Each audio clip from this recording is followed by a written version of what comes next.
റാണയ്ക്ക് പണി കൊടുത്ത RSSനെ രക്ഷിച്ച പോലീസുകാരനെ കുറിച്ച് ഒന്ന് പറയാമോ? അല്ല, അത് നമ്മളത്ര നിസ്സാരമായിട്ട് എടുത്താൽ പോരാ. അതിനു മുമ്പ് ഇന്നിപ്പോൾ വിഷുവൊക്കെ ആയിട്ട് നല്ല മഞ്ഞ ഉടുപ്പൊക്കെ ഇട്ടാണല്ലോ വന്നിരിക്കുന്നത്.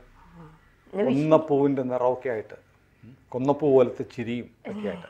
അപ്പോൾ ധന്യക്ക് എൻ്റെ വിഷു ആശംസകൾ, നമ്മുടെ എല്ലാ പ്രേക്ഷകർക്കും വിഷു ആശംസകൾ. സുനിൽ സാറിനും എൻ്റെ വിഷു ആശംസകൾ പ്രേക്ഷകർക്കും. അപ്പോൾ ഹാപ്പി വിഷു. ഈ വർഷം സമ്പത്തും സമൃദ്ധിയും എല്ലാം ഉണ്ടാവട്ടെ, സന്തോഷം നിറയട്ടെ അല്ലേ. അപ്പോൾ ഇനി നമുക്ക് നമ്മുടെ വിഷയത്തിലേക്ക് വരാം. മുംബൈ ഭീകരാക്രമണമാണല്ലോ കുറച്ച് ദിവസമായിട്ടുള്ള ചർച്ചാ വിഷയം. 2008 നവംബർ 26 ഈ ഭീകരാക്രമണം നടക്കുന്നത്. ഭീകരാക്രമണം നടക്കുന്ന ഉടൻ തന്നെ വലിയ തോതിൽ പ്രചാരണമുണ്ടായി. ഈ ഭീകരാക്രമണം നടത്തിയത് ഹിന്ദു ഭീകരരാണ്, ഹിന്ദുക്കൾ നടത്തിയ. കാരണം അതിനകത്ത് വന്നവരുടെ എല്ലാവരുടെയും കയ്യിൽ ചരട് കെട്ടിയിട്ടുണ്ടായിരുന്നു. അവർ ചന്ദനക്കുറി, കുങ്കുമക്കുറി തൊട്ടിട്ടുണ്ടായിരുന്നു. അതിൽപ്പെട്ട 9 പേര് കൊല്ലപ്പെട്ടു. ഒരാൾ മാത്രമാണ് ബാക്കി ശേഷിച്ചത്. ഈ ഒരാളെ, അതായത് അജ്മൽ കസബ് എന്ന് പറയുന്ന അയാളെ പിടികൂടിയില്ലായിരുന്നെങ്കിൽ ഇവിടെ വലിയൊരു കോൺസ്പിറൻസി രാജ്യം ഭരിച്ചുകൊണ്ടിരുന്ന കോൺഗ്രസ് സർക്കാർ, UPA സർക്കാർ, ഇവിടുത്തെ മാധ്യമപ്രവർത്തകർ എല്ലാം കൂടെ ചേർന്ന് നടത്തിയിരുന്നു. അതായത് മുംബൈ താജ് ഹോട്ടലിൻ്റെ മുന്നിൽ NSG കമാൻഡോകൾ ഭീകരരുമായി വെടിവെപ്പ് നടത്തിക്കൊണ്ടിരിക്കെ അവിടെ കൂടി നിന്ന ആളുകൾ പാകിസ്ഥാൻ മുർദാബാദ് എന്നുമുള്ള മുദ്രാവാക്യം വിളിച്ചു. അപ്പോൾ NDTVയുടെ റിപ്പോർട്ടറായിരുന്ന ബർഖാ ദത്ത്, ഇപ്പോൾ ഏറ്റവും വലിയ BJPക്കെതിരെ, RSSനെതിരെ, മോദിക്കെതിരെ ഏറ്റവും വലിയ പ്രചാരവേല നടത്തുന്ന NDTV എന്നൊക്കെ പുറത്തുപോയി അവരിപ്പോൾ. എന്നിട്ട് രാജ്യവിരുദ്ധമായ നിലപാടുകൾ എടുക്കുകയും രാജ്യത്തിൻ്റെ ശത്രുക്കൾക്ക് വേണ്ടി സംസാരിക്കുകയും ചെയ്യുന്ന മാധ്യമപ്രവർത്തകരാണ് ബർഖാ ദത്ത്. ഉടനെ അവിടെ നിന്ന് ആളോട് പറഞ്ഞു, പാകിസ്ഥാൻ മുർദാബാദ് നിങ്ങൾ വിളിക്കരുത്, പാകിസ്ഥാനൊന്നും അല്ല എന്ന് പറഞ്ഞു. കാരണം ഈ സംഭവം നടന്ന ഉടനെ കവർ ചെയ്യാൻ വന്ന മാധ്യമപ്രവർത്തക ജനങ്ങളോട് പറയുക, പാകിസ്ഥാൻ നിങ്ങൾ മുർദാബാദ് വിളിക്കേണ്ട, അവരല്ല ഇതിന് പിന്നിൽ എന്ന് പറഞ്ഞു. മനസ്സിലായില്ല? അപ്പോൾ ഒരു അജണ്ട കൃത്യമായി ബർഖാ ദത്തിനും അറിയാമായിരുന്നു, ചില മാധ്യമപ്രവർത്തകർക്കും അറിയായിരുന്നു ഇത്തരം ഒരു ആക്രമണം നടക്കുമെന്ന്. പാകിസ്ഥാൻ്റെ പേര് വരരുതെന്ന് അല്ലേ. അത് മാത്രമല്ല, ഇവർ ചെയ്ത വലിയ ചതിയുണ്ട്. ഇവരുടെ NDTV ക്യാമറകളാണ് NSG കമാൻഡോകൾ താജ് ഹെലികോപ്റ്ററിലൊക്കെ വന്നിട്ട് വിമാനത്തിലൊക്കെ അവിടേക്ക് ലാൻഡ് ചെയ്യുന്നത് ലൈവായിട്ട് കാണിച്ചുകൊണ്ടിരുന്നു. സൈന്യം എവിടെയൊക്കെ ഓപ്പറേഷൻ നടന്നു, എങ്ങോട്ടൊക്കെ നീങ്ങുന്നു എന്നുള്ളത് തത്സമയം ചാനലിലൂടെ കാണിച്ചുകൊണ്ടിരുന്നു. ഇത് പാകിസ്ഥാനിലിരുന്ന് ലഷ്കറിൻ്റെ ഭീകരന്മാർ കണ്ടിട്ട് അവർ സാറ്റലൈറ്റ് ഫോൺ വഴി ഈ ഭീകരന്മാർക്ക് അപ്പോൾ വിളിച്ചു പറഞ്ഞു, ഇന്ന സ്ഥലത്തേക്ക് പോകരുത്, അവിടെ ഭീകരരുണ്ടെന്നൊക്കെ പറഞ്ഞു. എന്നിട്ട് കോൺഗ്രസിൻ്റെ നേതാവായിരുന്ന ദിഗ്വിജയ് സിംഗ്, ACC ജനറൽ സെക്രട്ടറിയായി ദിഗ്വിജയ് സിംഗ്, ഈ ഭീകരാക്രമണം കഴിഞ്ഞ് 2 ദിവസം കഴിഞ്ഞപ്പോൾ ഒരു പുസ്തകം ഇറക്കി. നമ്മൾ ഇന്നലെ പറഞ്ഞു 26/11 RSS കി സാസിഷ്, RSSൻ്റെ ഗൂഢാലോചനയാണ് ഈ മുംബൈ ഭീകരാക്രമണം എന്ന് പറഞ്ഞു. അങ്ങനെ ഹിന്ദുക്കളുടെ പേരിൽ ഇത് കെട്ടിവെക്കാനുള്ള ശ്രമം നടന്നു. അതങ്ങനെ സംഭവിക്കുമായിരുന്നു. കാരണം അജ്മൽ കസബ് കൂടി കൊല്ലപ്പെട്ടിരുന്നുവെങ്കിൽ ഈ അജ്മലിൻ്റെ പോക്കറ്റിൽ നിന്ന് ഒരു ഹിന്ദു വിദ്യാർത്ഥിയുടെ, ചൗധരി എന്ന് പേരുള്ള ഒരു ഹിന്ദു വിദ്യാർത്ഥിയുടെ ഐഡൻറ്റിറ്റി കാർഡും ഉണ്ടായിരുന്നു. ബാംഗ്ലൂരിലൊരു കോളേജിൽ പഠിക്കുന്നു എന്ന് പറഞ്ഞൊരു ID കാർഡും ഉണ്ടായിരുന്നു. അജ്മൽ കസബോടെ കൊല്ലപ്പെട്ടിരുന്നെങ്കിൽ കിട്ടാൻ പോകുന്നത് എന്തായിരുന്നറിയോ? ഈ ID കാർഡായിരുന്നു.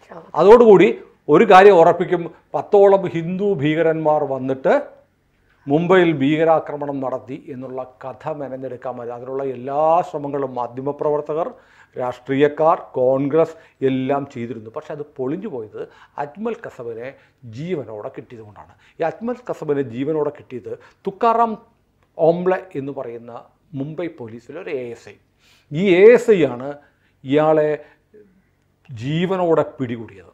ഇയാളുടെ കൈക്ക് വെടിയേറ്റു. ഈ കൈക്ക് അജ്മൽ കസബിൻ്റെ കയ്യിൽ ഈ മെഷീൻ ഗൺ ഉണ്ടായിരുന്നു. ഈ മെഷീൻ ഗൺ പിടിച്ച കൈക്ക് ഹേമന്ത് കാർക്കരെ എന്ന് പറയുന്ന മുംബൈ പോലീസിൻ്റെ അസിസ്റ്റൻറ്റ് കമ്മീഷണർ വെടിവെച്ച് തോക്ക് താഴത്തോട്ട് പോയി. ഇയാൾ ഉടനെ എന്ത് ചെയ്തു? അജ്മൽ കസബിനെ വട്ടം കയറി പിടിച്ചു. ഉടനെ അയാളുടെ കൂടെ ഉണ്ടായിരുന്ന ഇബ്രാഹിം ഖാൻ എന്ന് പറയുന്ന മറ്റൊരു പാകിസ്ഥാനി ഭീകരൻ തുക്കാറാം ഓംബ്ലെ വെടിവെച്ചിട്ടും അജ്മൽ കസബിനെ അയാൾ വിട്ടില്ല. ഈ ഇബ്രാഹിം ഖാനെ ഈ ഹേമന്ത് കർക്കറയുടെ സംഘം വെടിവെച്ച് കൊല്ലുകയും ചെയ്തു. അപ്പോൾ ആകെ ജീവനോട് കിട്ടിയത് ആരെയാ? അജ്മൽ കസബിനെ മാത്രമാണ്. ഈ അജ്മൽ കസബിനെ കസ്റ്റഡിയിലെടുത്ത് ചോദ്യം ചെയ്തപ്പോൾ അയാളാണ് പറഞ്ഞത്, ഞാൻ പാകിസ്ഥാനിയാണ്, എൻ്റെ മാതാപിതാക്കൾ ഇന്ന ആളുകളാണ്, ഞാൻ വന്നത് കടൽ മാർഗമാണ്, റാണയുടെ പേര് പറഞ്ഞതും ഹെഡ്ലിയുടെ പേര് പറഞ്ഞതും ലഷ്കറിൻ്റെ പേര് പറഞ്ഞതും ഈ അജ്മൽ കസബാണ്. അജ്മൽ കസബിനെ ജീവനോടെ കിട്ടാനുള്ള സാഹചര്യം ഒരുക്കിയത് തുക്കാറാം ഓംബ്ലെ എന്ന് പറയുന്ന ഡൽഹി പോലീസിലെ ഈ ASI അല്ല മുംബൈ പോലീസിലെ ഈ ASI ആയിരുന്നു. ഈ ASIയുടെ അയാളുടെ ബഹുമാനാർത്ഥം അയാൾക്ക് കീർത്തിചക്ര പോലെയുള്ള കീർത്തിചക്രയോ മറ്റോ കൊടുത്തിട്ടുണ്ട്. അങ്ങനെയുള്ള ബഹുമതി കൊടുത്തു. അയാളുടെ പേരിൽ അവിടെ ഒരു പ്രതിമയുണ്ടാക്കി വെച്ചിട്ടുണ്ട്. മുംബൈ പോലീസിൻ്റെ ഒരു വീരനായകനായിരുന്നു. അപ്പോൾ ഇതിനകത്ത് ഞാൻ പറഞ്ഞില്ലേ ഈ ഹേമന്ത് കാർക്കരെക്കുറിച്ച് പറഞ്ഞു. ഹേമന്ത് കാർക്കറെ അവിടുത്തെ മുംബൈ പോലീസിൻ്റെ അസിസ്റ്റൻറ്റ് കമ്മീഷണറായിരുന്നു. അദ്ദേഹമാണ് ഈ അജ്മൽ കസബിൻ്റെ കൈക്ക് വെടിവെച്ചത്. ഈ ഹേമന്ത് കാർക്കരെ വീട്ടിലെത്തി, ദാദറിലുള്ള വീട്ടിലെത്തി ഭക്ഷണം കഴിച്ചുകൊണ്ടിരിക്കുകയായിരുന്നു 26-ാം തീയതി വൈകിട്ട്. ഭക്ഷണം കഴിച്ചുകൊണ്ടിരിക്കുമ്പോൾ പെട്ടെന്ന് അദ്ദേഹത്തിൻ്റെ ഫോൺ സന്ദേശം വരുന്നു. ഛത്രപതി ശിവജി ടെർമിനസ് എന്ന് പറയുന്ന റെയിൽവേ സ്റ്റേഷനിൽ എന്തോ ഭീകരാക്രമണം നടക്കുന്നു എന്ന് പറഞ്ഞു. ഉടനെ എന്ത് ചെയ്തു, അദ്ദേഹം എന്ത് ചെയ്തു, ഫോണിൽ മെസ്സേജ് വന്നു. അദ്ദേഹം ഉടനെ TV ഓൺ ചെയ്ത് വന്നപ്പോഴത്തേക്ക് അവിടെ വെടിവെപ്പ് നടക്കുന്നു എന്ന് പറഞ്ഞു. ഉടനെ അദ്ദേഹം എന്ത് ചെയ്തു, അദ്ദേഹത്തിൻ്റെ ഗൺമാനെയും ഡ്രൈവറെയും കൂട്ടിക്കൊണ്ട് ഈ ഛത്രപതി ശിവജി ടെർമിനസ് റെയിൽവേ സ്റ്റേഷനിലേക്ക് പാഞ്ഞു ചെന്നു. അവിടെ ചെല്ലുമ്പോൾ അവിടെ വിജനമായിരുന്നു, ഒരാളും ഉണ്ടായിരുന്നില്ല. അത് കഴിഞ്ഞപ്പോൾ അദ്ദേഹം എന്ത് ചെയ്തു, മറ്റേ അദ്ദേഹത്തിൻ്റെ ഹയർ ഓഫീസർമാരായിട്ടുള്ള അലോക് കാംതെ അഡീഷണൽ കമ്മീഷണർ, സലാഷ്കർ എന്ന് പറയുന്ന ഇൻസ്പെക്ടർ, ഇവരെ വിളിച്ചു. ഈ 2 ഓഫീസർമാരുടെ സേവനം വലിയ, ഇവർ 3 പേരും വഹിച്ച പങ്ക് വളരെ വലുതാണ്. ഇവരെ വിളിച്ചപ്പോൾ അവർ പറഞ്ഞു, ഞങ്ങൾ ഇവിടുന്ന് ഭീകരന്മാരുടെ ഒരു സംഘം അവിടെ കാമ ഹോസ്പിറ്റലിൻ്റെ അടുത്തേക്ക് പോയി. കാമ ഹോസ്പിറ്റൽ എന്ന് പറയുന്നത് അവിടുത്തെ ക്രൈം ബ്രാഞ്ചിൻ്റെ മുംബൈയിലെ ഹെഡ് ക്വാർട്ടേഴ്സിനടുത്തുള്ള ഒരു ആശുപത്രിയാണ് കാമ ഹോസ്പിറ്റൽ. കാമ ഹോസ്പിറ്റലിൻ്റെ അങ്ങോട്ട് ഞങ്ങൾ പോവുകയാണ്, അങ്ങോട്ട് വരൂ എന്ന് പറഞ്ഞപ്പോൾ ഹേമന്ത് കാർക്കരെ തൻ്റെ ക്വാളിസ് വണ്ടിയിൽ അങ്ങോട്ട് പോയി. അങ്ങോട്ട് പോയിട്ട് ഇവരെന്ത് ചെയ്തു, ഈ വണ്ടി വിട്ടിട്ട് അലോക് കാംതയുടെ അതായത് അഡീഷണൽ കമ്മീഷണറുടെ കാറിൽ അവിടെ എത്തുമ്പോൾ ആശുപത്രിയുടെ പിൻഭാഗത്തെത്തി. പോലീസുകാർ അവിടെയുണ്ട്. പക്ഷേ അവിടെ നിൽക്കുമ്പോൾ അവിടെ വലിയ പ്രശ്നമൊന്നുമില്ല. അവർ പറഞ്ഞു മുൻഭാഗത്താണ് ഭീകരരുള്ള, അവിടെ വെടിവെപ്പ് നടക്കുന്നുണ്ടെന്ന് പറഞ്ഞു. ഇവരപ്പോൾ ഈ അലോക് കാംതയുടെ വണ്ടിയിൽ കയറി ആശുപത്രിയുടെ മെയിൻ ഗേറ്റിലേക്ക്, കാമ ആശുപത്രിയുടെ മെയിൻ ഗേറ്റിലേക്ക് പോകുന്നു. പോലീസുകാരോട് അവിടെ നിൽക്കാൻ പറഞ്ഞു. ആരൊക്കെ പോയി, ഹേമന്ത് കാർക്കരെ, സലാഷ്കർ, അലോക് കാംതെ എന്നിവർ, additional commissioner, assistant commissioner, inspector, ഇവർ 3 പേരും കൂടെ ഫ്രണ്ടിലെത്തുമ്പോൾ അവിടെ പറഞ്ഞിരുന്നത് ഒരു ചുവന്ന കാറിൻ്റെ മറയിലിരുന്ന് ഇബ്രാഹിം ഖാനും അജ്മൽ കസബും കൂടെ യന്ത്രത്തോക്കുകൾ കൊണ്ട് വെടിവെക്കുകയാണ്. അവരെ ഫയർ ചെയ്തപ്പോൾ അവർക്ക് കിട്ടിയ മറുപടി എന്താണെന്ന് അറിയാം, തോക്കുണ്ടായിരുന്നില്ല, ഗ്രനേഡ് എറിഞ്ഞു. ഇവർക്ക് നേരെ ഗ്രനേഡ് എറിഞ്ഞാണ് പോലീസിനെ ഇവർ ആക്രമിച്ചത്. തോക്കുകൊണ്ട് വെടിവെക്കുമ്പോഴത്തേക്ക് ഗ്രനേഡ് കൊണ്ട് എറിഞ്ഞാൽ ഒന്നും ചെയ്യാൻ പറ്റില്ല.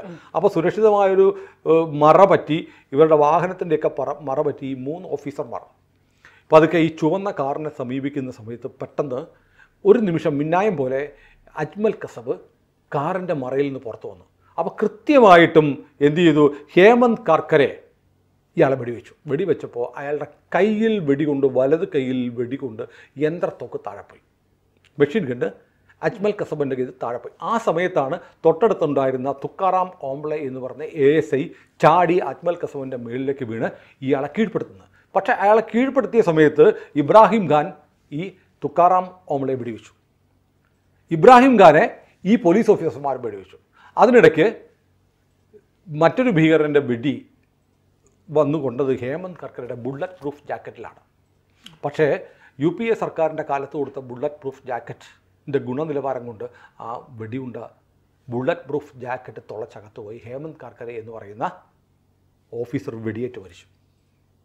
ഇങ്ങനൊരു സംഭവം ഉണ്ടായി.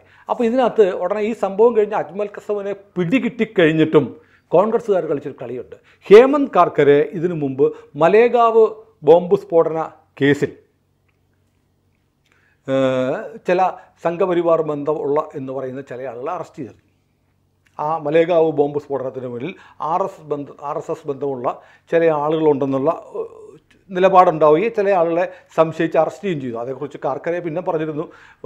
കാർക്കരെ ഒരിക്കൽ പറയുണ്ടായി, ഈ കേസ് എങ്ങനെ കൊണ്ടുപോകണം എന്നതിൻ്റെ പേരിൽ എൻ്റെ പേരിൽ ഭയങ്കര പ്രഷറാണ്. കാരണം അന്ന് കേന്ദ്രം ഭരിക്കുന്ന UPA, മഹാരാഷ്ട്ര ഭരിക്കുന്ന UPA, അതിനകത്ത് RSSുമായി ബന്ധമുള്ളവരെ പ്രതി ചേർത്തിരിക്കണം എന്ന് പറഞ്ഞ് വലിയ സമ്മർദ്ദം ഹേമന്ത് കാർക്കരുടെ പേരിലുണ്ടായിരുന്നു. അങ്ങനെ 2 പ്രധാനപ്പെട്ട RSSൻ്റെ ആളുകളെ, ഒരു പുരോഹിതനെയും സ്വാതി പ്രഗ്യാ സിംഗിനെയും അറസ്റ്റ് ചെയ്തതിൻ്റെ പക വീട്ടാൻ വേണ്ടിയിട്ട് ഹേമന്ത് കാർക്കരെ RSSകാർ വെടിവെച്ചതെന്നാണ്, ഭീകരന്മാരല്ല എന്ന് പാർലമെൻറ്റിൽ പോലും പറഞ്ഞു കോൺഗ്രസ്സുകാർ. അതായത് 166 പേർ മുംബൈ ഭീകരാക്രമണത്തിൽ കൊല്ലപ്പെട്ടു, 300ഓളം പേർക്ക് പരിക്ക് പറ്റി. 9 പാകിസ്ഥാനി ഭീകരർ കൊല്ലപ്പെട്ടു, ഒരുത്തനെ ജീവനോടെ പിടിച്ചു. എന്നിട്ടും അതിനെക്കുറിച്ച് ചർച്ച ചെയ്യാതെ ഹേമന്ത് കർക്കരെ കൊല്ലപ്പെട്ടത് RSS വെടിവെച്ചിട്ടാണ് എന്ന തരത്തിൽ രാജ്യസഭയിൽ പ്രസംഗിച്ച കോൺഗ്രസിൻ്റെ MP മാരുണ്ട്. അപ്പോൾ തിരിച്ചൊരു കാര്യമുണ്ട്, അങ്ങനെ ഉണ്ടെങ്കിൽ എങ്ങനെയാണ് വെടികൊണ്ടത്? ബുള്ളറ്റ് പ്രൂഫ് ജാക്കറ്റ് ധരിച്ചിട്ടാണ്. ഈ ബുള്ളറ്റ് പ്രൂഫ് ജാക്കറ്റ് പോലീസുകാർക്ക് മേടിച്ചു കൊടുത്ത, ഏറ്റവും വില നിലവാരം കുറഞ്ഞ ബുള്ളറ്റ് പ്രൂഫ് ജാക്കറ്റ് മേടിച്ചു കൊടുത്ത ആരാണ്? UPA സർക്കാരിൻ്റെ കാലത്ത്. നമ്മുടെ പട്ടാളക്കാർക്ക് പോലും ബുള്ളറ്റ് പ്രൂഫ് ജാക്കറ്റ്, അതിർ നമുക്ക് 10 ലക്ഷത്തോളം സൈനികരുണ്ട്, അതിർത്തിയിൽ പോരാടുന്ന സൈനികർ, അവർക്ക് ബുള്ളറ്റ് പ്രൂഫ് ജാക്കറ്റുകൾ ഉണ്ടായിരുന്നില്ല. നരേന്ദ്രമോദി വന്നതിന് ശേഷമാണ് ആദ്യത്തെ 5 വർഷത്തിനുള്ളിൽ 5 ലക്ഷം ബുള്ളറ്റ് പ്രൂഫ് ജാക്കറ്റുകൾ നമ്മൾ പട്ടാളക്കാർക്ക് കൊടുത്തു. ഇപ്പോൾ ഏതാണ്ട് ഇന്ത്യയിലെ മുഴുവൻ ഭടന്മാർക്കും ബുള്ളറ്റ് പ്രൂഫ് ജാക്കറ്റുകൾ കൊടുക്കുന്ന തരത്തിലേക്ക് മാറിയിരിക്കുക. ഒരുത്ത ജീവനല്ലേ, ഒരു വെടിയുണ്ട വെറുതെ ഷട്ടിൽ വന്ന് വരച്ചാൽ ആൾ മരിച്ചു പോകും. അതുകൊണ്ട് നമ്മുടെ രാജ്യത്തെ ജവാന്മാർക്ക് അവരുടെ ജീവൻ ഉറപ്പാക്കാനുള്ള ഹെഡ്സെറ്റുകളും അതിനുള്ള ഹെഡ് ഗിയറുകളും ബുള്ളറ്റ് പ്രൂഫ് ജാക്കറ്റുകൾ പോലും കൊടുക്കുന്നതിനെക്കുറിച്ച് ആലോചിച്ച് തുടങ്ങിയത് BJP സർക്കാരാണ്. അപ്പോൾ ഞാൻ പറയുന്നത്, അപ്പോൾ ഇങ്ങനെ ഹേമന്ത് കർക്കരെ RSSകാർ ഇതിനിടയ്ക്ക് കൊന്നു എന്നുള്ള പ്രചാരണം പോലും നടത്തി മുംബൈ ഭീകരാക്രമണ കേസിനെ വഴിതെറ്റിച്ച് വിടാൻ ഹിന്ദു ഭീകര സംഘടനയാണെന്നുള്ള ഒരു ശ്രമം കോൺഗ്രസ് ആസൂത്രിതമായി നടത്തുന്നുണ്ടായിരുന്നു. അതാണ് പൊളിഞ്ഞുപോയത്. ഹേമന്ത് കർക്കരയുടെ ഭാര്യ കവിത കർക്കരയ്ക്ക് ഇതെല്ലാം കേട്ട് ചില വിഷമം ഉണ്ടായിരുന്നു. കവിത കർക്കരെ ആ സമയത്ത് പിന്നീട് കേന്ദ്രത്തിൽ അധികാരത്തിൽ വന്ന മോദി സർക്കാർ, BJP സർക്കാർ, മോദി സർക്കാരല്ല BJP സർക്കാർ, അവർക്ക് 1 കോടി രൂപയുടെ സമ്മാനം കൊടുത്തപ്പോൾ, ഇനി സമ്മാനമല്ല നഷ്ടപരിഹാരം കൊടുത്തപ്പോൾ അതവർ വാങ്ങിച്ചില്ല, എനിക്ക് വേണ്ട എന്ന് പറഞ്ഞു. പിന്നീട് മഹാരാഷ്ട്ര സർക്കാർ, കോൺഗ്രസ് സർക്കാരിൻ്റെയാണ്, അത് കൊടുത്ത പണം അവർ വാങ്ങുകയും ചെയ്തു, ആ സർക്കാർ കൊടുത്ത. കാരണം അവർ വല്ലാതെ തെറ്റിദ്ധരിപ്പിക്കപ്പെട്ടു. അവരെ പോലും, ഭർത്താവിനെ കൊന്നതുപോലും RSS ആണെന്നുള്ള പ്രചാരണം വന്നപ്പോൾ അവർ വല്ലാതെ ദുഃഖിതയായിപ്പോയി. അതിനുശേഷം 2012 ജൂൺ മാസത്തിൽ നരേന്ദ്രമോദി ഇവരെ നേരിട്ട് ആദരിച്ച ഒരു സന്ദർഭമുണ്ടായി. പിന്നീട് അവർക്കും ബോധ്യപ്പെട്ടു ഇതിനകത്തുള്ള കള്ളക്കളികൾ. അപ്പോൾ നമ്മൾ ആലോചിക്കേണ്ടത്, ഇത് RSSൻ്റെ തലയിൽ കെട്ടിവെക്കാനുള്ള ശ്രമം ആസൂത്രിതമായി മുംബൈ സ്ഫോടന കേസിൻ്റെ പിന്നാലെ കോൺഗ്രസ് നടത്തിയിട്ടുണ്ട്. അവരുടെ ലക്ഷ്യം എന്ന് പറഞ്ഞാൽ BJP പതുക്കെ വളർന്നു വരികയാണ്, RSS വളർന്നു വരികയാണ്, നാളെ തങ്ങളുടെ അടിത്തറ ഇളകിപ്പോകും, അതുകൊണ്ട് RSSനെ നിരോധിക്കണം. RSSനെ നിരോധിക്കാൻ എന്ത് വേണം? മലേഗാവ് ബോംബ് സ്ഫോടന കേസിന് പിന്നാലെ മുംബൈ ഭീകരാക്രമണവും നടത്തിയത് RSS ആണെന്ന് വരുത്തി തീർത്ത് RSSനെ നിരോധിക്കുക, RSSൻ്റെ തലവനെ പോലും അറസ്റ്റ് ചെയ്യുക എന്നുള്ള ഒരു ഗൂഢ പദ്ധതി കോൺഗ്രസ് നടപ്പാക്കിയിരുന്നു. കോൺഗ്രസിൻ്റെ ആഭ്യന്തരമന്ത്രി, പിന്നീട് വന്ന ചിദംബരം, രാഹുൽ ഗാന്ധി, ഇവരൊക്കെ അക്കാലത്ത് നടത്തിയിട്ടുള്ള പ്രസംഗങ്ങൾ, നേരത്തെ നമ്മൾ പറഞ്ഞില്ലേ, കോൺഗ്രസിൻ്റെ ജനറൽ സെക്രട്ടറി എഴുതിയ പുസ്തകം, ഇതെല്ലാം ഇതിലേക്ക് വഴി വെക്കുന്നതാണ്. അപ്പോൾ ശരിക്കും BJPയെയും RSSനെയും അന്ന് രക്ഷിച്ചത് തുക്കാറാം ഓംബ്ലെ എന്ന് പറയുന്ന ഈ ധീരനായ പോലീസ് ഓഫീസറുടെ മരണത്തെ കൂസാതെ ഒരു പാകിസ്ഥാനി ഭീകരനെ ജീവനോടെ പിടിച്ചതുകൊണ്ടാണ്. ഈ ബാക്കിയുള്ള 9 പേരെയും പോലീസ് കൊന്നത് ഒരുപക്ഷെ ജീവനോടെ പിടിക്കാൻ കഴിയാത്തത് കൊണ്ടാണോ എന്ന് നമുക്കറിയില്ല. അത് പോലീസിൽ ആരെങ്കിലും പറഞ്ഞിട്ടുണ്ടായിരിക്കുമോ, നിങ്ങൾ ഒരൊറ്റ എണ്ണത്തിനെ പോലെ ജീവനോടെ വെച്ചേക്കരുത്, കാരണം ജീവനോടെ പിടിച്ചു കിട്ടിയാൽ ചിലപ്പോൾ അവരിൽ നിന്ന് പാകിസ്ഥാൻ ബന്ധം പുറത്തു വരുമല്ലോ. അങ്ങനെയും സംശയിക്കുന്നതാണ്. ഏതായാലും വലിയൊരു ഗൂഢാലോചന ഇന്ത്യക്കകത്ത് നിന്ന്, നമ്മൾ ഇന്നലെ പറഞ്ഞു എങ്ങനെയാണ് റാണയ്ക്കും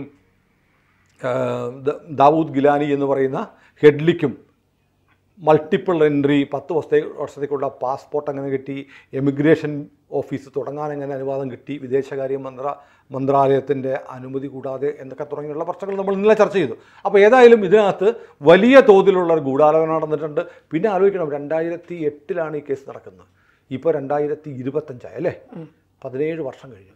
17 വർഷം കഴിഞ്ഞ് നരേന്ദ്രമോദി സർക്കാരിൻ്റെ 3ാം ടേം ആയപ്പോഴാണ് നമുക്ക് ഈ പ്രധാന പ്രതിയായ, ഇതിൻ്റെ മാസ്റ്റർ മൈൻഡായ റാണയെ കിട്ടുന്നത്. അപ്പോൾ കഴിഞ്ഞ ഇത്രയും വർഷം അമേരിക്കയിൽ ട്രംപ് വന്നു, ട്രംപ് പോയി, ബൈഡൻ വന്നു, വീണ്ടും ട്രംപ് വന്നപ്പോൾ അതിനു മുമ്പ് ഒരുപാട് തവണ നമ്മുടെ അജിത് ഡോവലും ദേശകാര്യമന്ത്രിയും ഒക്കെ അമേരിക്കയിൽ പോയി പല ഇടപെടലുകളും നടത്തി. ആദ്യം അമേരിക്കൻ കോടതി പറഞ്ഞു വിട്ടുതരില്ല എന്ന് പറഞ്ഞു, അത് UPA സർക്കാരിൻ്റെ കാലത്താണ്. അവർ പിന്നീട് ഒന്നും ചെയ്തില്ല. പക്ഷേ മോദി സർക്കാർ കഴിഞ്ഞ 10 വർഷക്കാലം എടുത്ത് നിരന്തരം നടത്തിയ ശ്രമങ്ങളുടെ ഭാഗമായിട്ടാണ് റാണയെ തിരിച്ചുകൊണ്ടിരിക്കുന്നത്. വെറും ഒരു ഭീകരവാദ കേസിലെ പ്രതിയല്ല, ഇതിനകത്ത് ഇന്ത്യയിലെ ഭരണകൂടവുമായി ബന്ധപ്പെട്ട ഒരുപാട് ആളുകൾക്ക് പങ്കുണ്ട്.